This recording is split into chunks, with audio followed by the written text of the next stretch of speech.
It is a profound news day here in southern New England. The Dan York State of Mind program is brought to you in part by Lookout Rhode Island and Takeo Comfort Solutions. Welcome into my State of Mind. I am Dan York. I'm always honored to have you aboard. The news of the passing of Vincent Buddy Cianci today at the age of 74 will be the focus of our entire conversation and program. Dan McGowan, who covers the city of Providence so exceptionally well, will be my guest, and that will be it for the show. We canceled everything that we had for the show today upon the news that Buddy Cianci had passed. And even before I go to the rundown, I've got a couple of thoughts.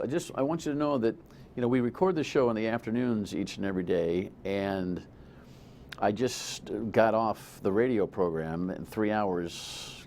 I'm heard on WPR weekdays noon to 3, and of course the Buddy Cianci program follows. And the phones were demonstrably busy with people who wanted to tell their stories of Buddy Cianci, and it was a very, very eerie, uncomfortable feeling today to learn that Buddy had passed mid-morning, be on the radio and feel a sense of it's time to tell stories about Buddy Cianci without even really understanding exactly what happened with his passing, which occurred this morning. The process to rush to tell stories about Buddy Cianci seemed uncomfortable to me. But as I went along during the radio program today, I got this sense that it actually makes some sense in this sense. Since the day Buddy Cianci arrived on the public scene, there was somebody telling a story about him every single day. I promise you that every single minute of every single day of Buddy Cianci's public tenure, somebody at a coffee shop, a bar, a courthouse, a press conference, a bus stop, was talking about Buddy Cianci and telling a story about their exchange, their wonderful opportunity to meet him, or the disaster that they thought he was based on how they thought they were handled. There was always a Buddy Cianci story being told. So then when we rolled into the Buddy Cianci stories on the radio this afternoon, it suddenly dawned on me that it felt like it was synergistic. It was a shocking day for the staff at WPRO, I can promise you, because he worked yesterday. He'd been on and off ill, when he got the flu or a bug or a cold of some kind after his surgery and his battle with colon cancer. He was always kind of, maybe had a day or two more than maybe a healthy person would need. So he had been in and out. But he worked yesterday, and he went to ABC 6 last night for his taping of his program and lasted some 14-15 minutes interviewing Dr. Ed Mazie, former dean at URI. And Ed tells me on the telephone today that Buddy would be usually very interactive, but Ed spoke for about 14 of the 15 minutes that they actually shared together, and he knew that Buddy was in some kind of distress, he was in pain, and Buddy was unable to finish the show. From there, it gets murky in terms of what actually happened. And I know that a lot of you want to know what happened. It's actually part of the process to get to the place where you can begin to reflect and then to mourn. So I'm sure WPRI and Fox Providence will have, through Eyewitness News, will have all the details when they become available. Arrangements at our press time right now are unknown, and it's kind of a unique situation. So those are my early thoughts. Let me go to the rundown and tell you that the only thing on the rundown is Buddy Cianci. I mean, there are truck toll issues. There's a brand new press conference that was issued today, and there are all sorts of initiatives and things that on a regular basis we will be talking about.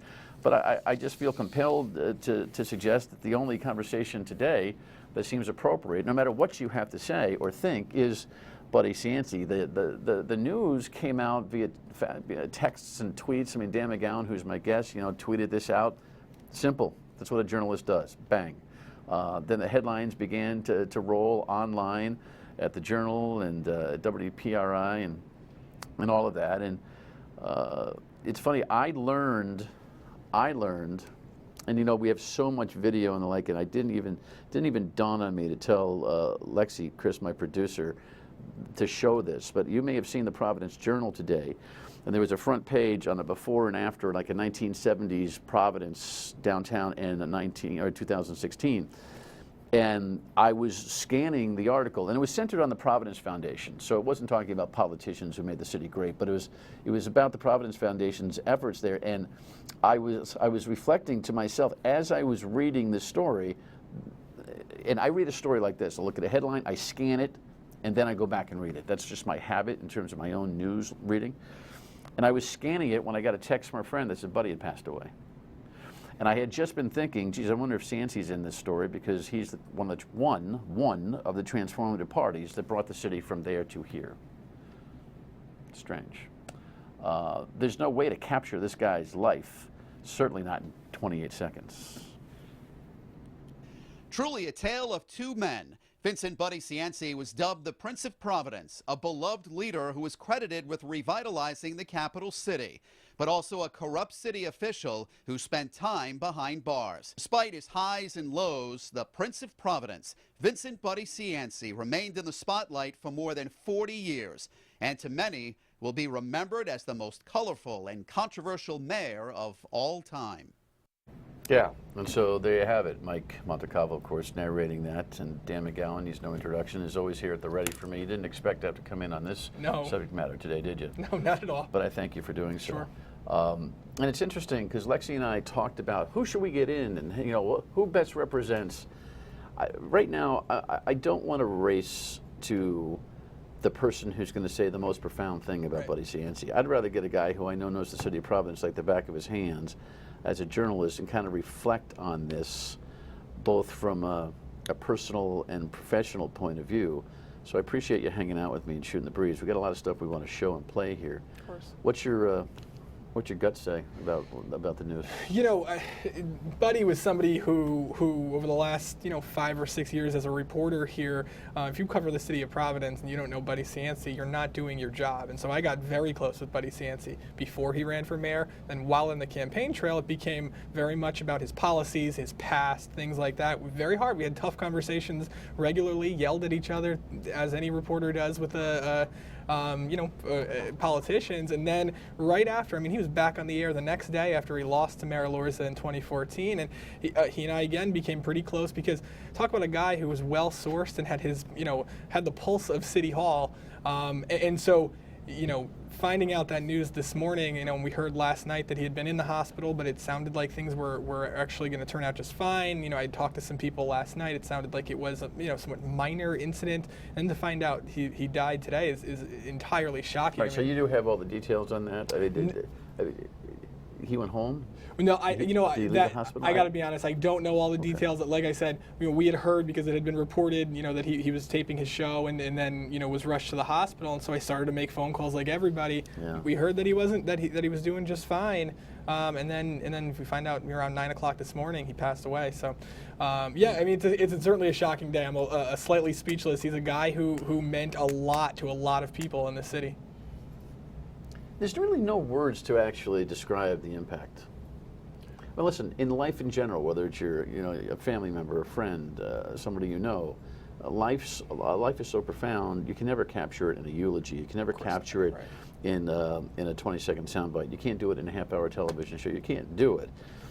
So, others have tried. Steve, we have some, or at least tried to chime in. We've got some tweets from the likes of Jim Langevin, who offers his condolences there. Jack Reed, he offered his condolences as well in a statement.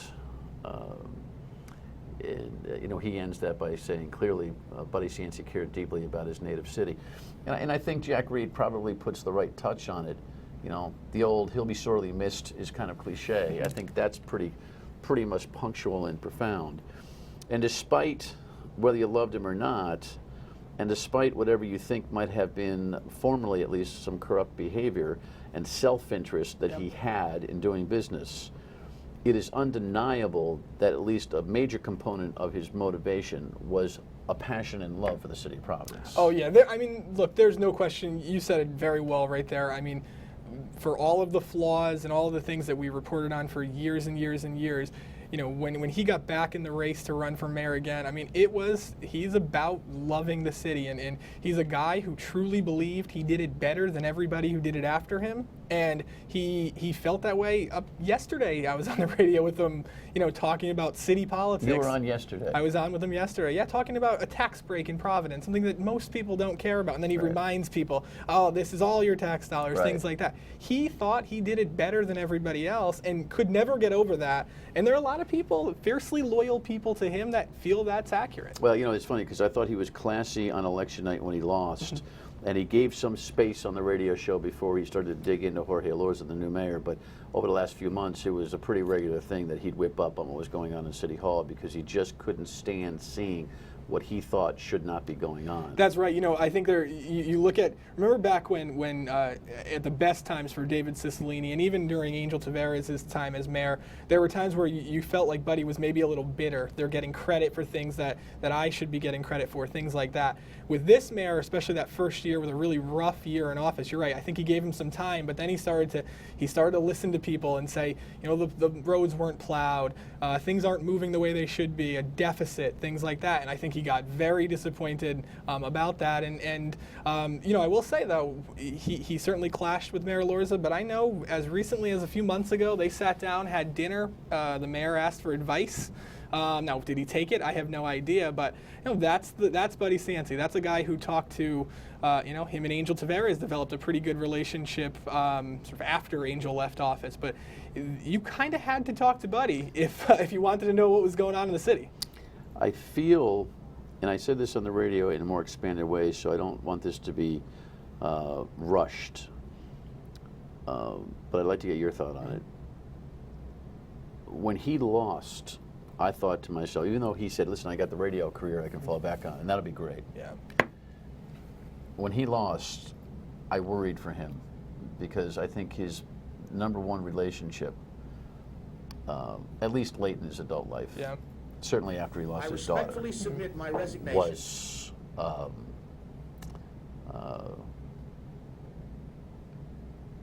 let me hold that thought. That video kind of. We'll talk about that when we come back. Stay with us. The reason I'm running for mayor is for a lot of reasons, and one is very personal, and that is that I do get energized by being in the community, by listening to people's stories, and by, the best part of being mayor, you can pick up a phone and you can help somebody, and you can feel real good about that. I think he meant that from the bottom of his toes to the top of his head. Yeah. Yeah, I think he liked the currency of being able to do something for somebody. Yeah, again, that's there's no question. I think you talk to any mayor and they feel that way, but he took it to a whole nother level because he really did.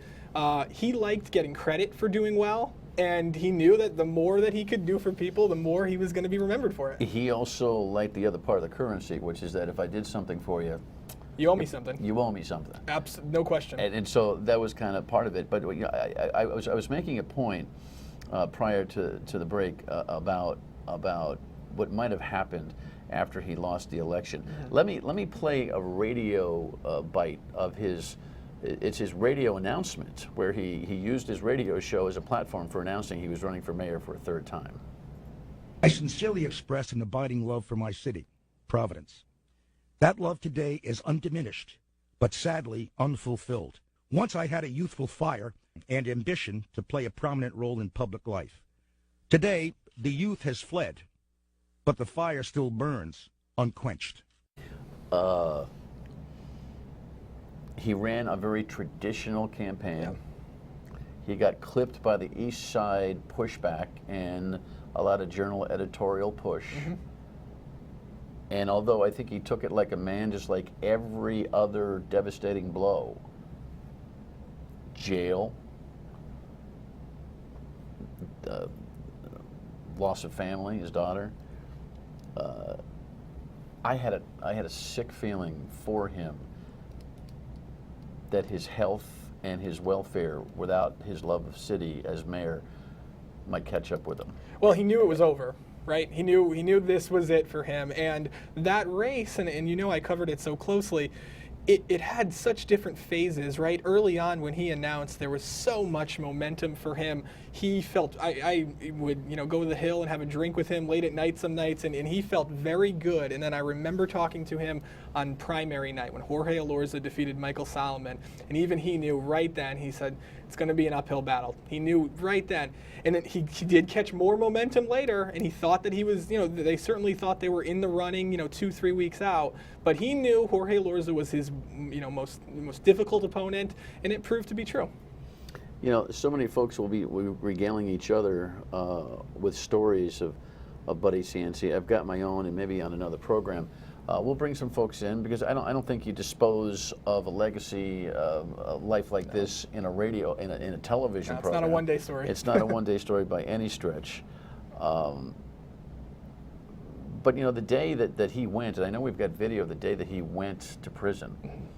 It was just one of the darkest and most uneventful, anticlimactical days when he gets into the van, and I know that we have that video somewhere. That's an old video of Cianci, but we'll find, we have so much here that we can play for you.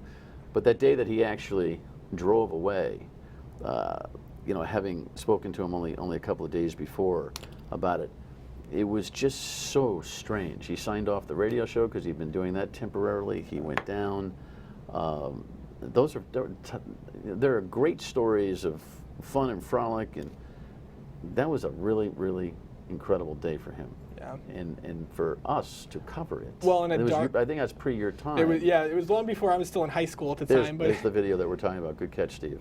He just drove away in the snow and went away for 4.5 years. And I'm really, it was a very low point for the city of Providence. Remember, years and years of lots of federal money, his support, also good, state leadership at the time that really transforms the city of Providence. And then he goes off and, from what I understand, from reading past accounts, from talking to politicians, from talking to you, it was a rough couple of years, and certainly that immediate stretch was a really bad time for the city of Providence. When we come back, we'll talk about some of the reaction. Very strange day at the State House. Wait till you see this. Don't go away. I guess I'm a free man now, huh? That's after the first resignation.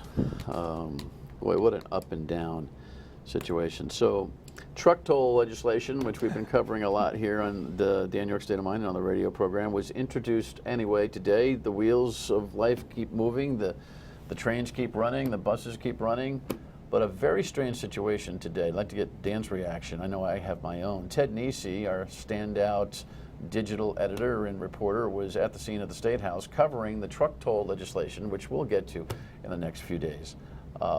But Ted, if I understand it correctly, because I looked at Capitol Television, Ted literally had to ask the governor and the Speaker of the House and the Senate President to say something about Buddy Cianci prelim to the press conference on the truck tolls, as if they weren't even prepared to make their own statements. And watch the discomfort that the governor has. Obviously, it's very sad, and my prayers and thoughts are with his family, and it's a very sad day for him and his family.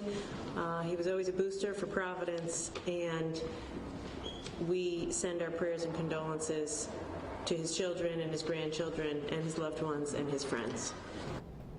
Well, there are no children right now.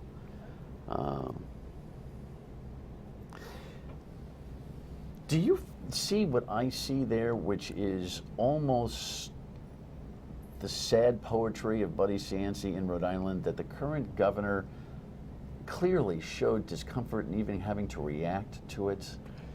I mean, do you see what I see in there, by the way? Yeah, I mean, what I see is an awkward moment, right, clearly. And that's a moment that you would think that the governor, who is a well-spoken woman, and you would think she would have been prepared with something gracious to say, kind of similar. I mean, Mayor Elorza was relatively gracious in the way he kind of handled it. And I think we have, I'm sorry, since you mentioned that, Steve, can you grab that? We have a reaction from Jorge Elorza. I think we have that handy. I think that much of that is reflected in what we have around us in the city.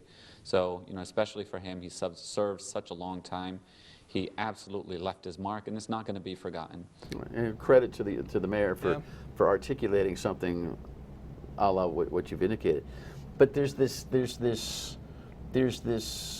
baggage that Buddy Cianci brought on himself, and people feel. There are those that are devout and love him, and their hearts are just aching today. There are those who are just kind of like going, ugh. And the governor's discomfort and lack of preparedness to speak to it and to seize the moment is almost part of the soap opera that Buddy Cianci has been. Right. Well, what's as the Mike Stanton line, the tale of two buddies? I mean, what you see from the governor there is the other side of Buddy. People a little bit uncomfortable with really remembering what he brought to the city of Providence, because the hammering that he would give Gina on a semi-regular basis on the radio. And make no mistake about it, her office was aware of the hammering that she was getting. So. But she's not the only one. We've got a couple of headlines here that almost they threw me. The New Yorker put up a headline: Vincent Buddy Cianci, the Providence mayor, once put a cigarette in another man's eye, dead at 74. Wow. Yeah, I didn't see that until literally just now, and I mean, you see that a lot. It was something that we had to deal with a lot covering him on the campaign, because you had to bring up his past every time, but you also, as a reporter who covers the city day to day, needed to want to know what his vision for the city moving forward. And you see lots of those headlines. I mean, I think there were a couple out there that were pretty negative, and maybe it's the time we live in. And look, all of our stories should include the good and the bad, right? Our obit did, and certainly I'm sure the journals will, and the Associated Press did. But when you see those headlines, I mean, that's a strong and probably inappropriate headline. So we don't know what the arrangements are, at least at our press time right now.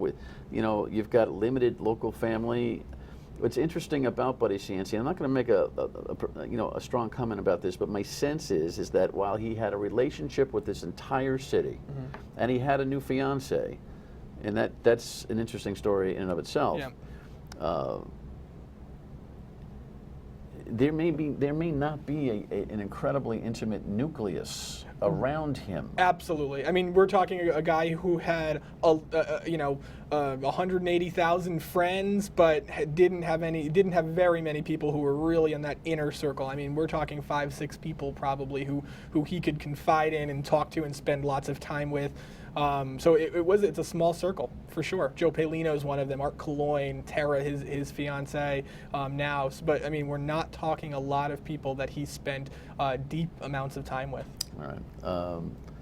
There's no bottom line to this. No, it's a sad day. Look, it's a sad day. It's a sad day. It's a sad day. Listen, a guy. Listen, there aren't a lot of people that are known in a community by their first name only. That's right. That's right. Right, and so for that, it's a heck of a life lived. He lived 74 years, that's for sure. Yeah, and you know what's really profound about it, Danny? I kept wondering, why doesn't he just retire? He's got the dough. He worked to the last day. That's right. That's right. Loved the city. He loved gossip. He loved being in the middle of it all. That's for sure. He'd pull me aside and say, "Hey, Dan, I got this. What do you think?" I'll miss that part. Yeah. Thanks for your reflection, Dan. Appreciate of course. it. Final word when we come back. Stay with us. They say that Buddy Cianci would show up to the opening of an envelope, and it was that combination of pedestrian comfort it was a combination of pedestrian comfort and star power that makes him the enigma that he is. And that pedestrian nature was all the way to the end, because he just kept working, because his love of relationship with the city was a thing that kept him busy. It's incredible. God rest his soul. Good night. Thank you very